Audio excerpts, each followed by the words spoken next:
इते अहम ख़बर ॾियूं पिया। इतलात खाते जे निगरान सूबाई वज़ीर मोहम्मद अहमद शाह पारां नाए हैदराबाद लिटरेचर फेस्टिवल जो इफ्तिताह कयो वियो आहे।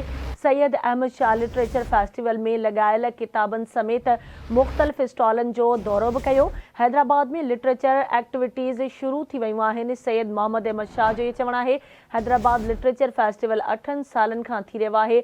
अॼु नओं लिटरेचर फेस्टिवल आहे। आवाज़ टीवी सां ॻाल्हाईंदे हुनजो ये चवणु हुयो।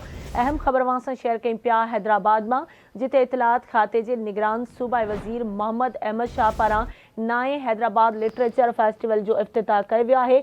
सैयद अहमद शाह लिटरेचर फेस्टिवल में लगायल किताबनि समेत मुख़्तलिफ़ स्टॉलन जो दौरो भी कयो। हैदराबाद में लिटरेचर एक्टिविटीज़ शुरू थी वयूं आहिनि। हैदराबाद लिटरेचर फेस्टिवल 8 सालनि खां थी रहियो आहे। अॼु नओं लिटरेचर फेस्टिवल आहे। आवाज़ टीवी सां ॻाल्हाईंदे उनजो इहो चवणु हुयो। अहम ख़बर खे ॾियूं पिया। इतलात खाते जो निगरान सूबाई वज़ीर मोहम्मद अहमद शाह नाए हैदराबाद लिटरेचर फेस्टिवल जो इफ्तिताह करे छॾियो आहे।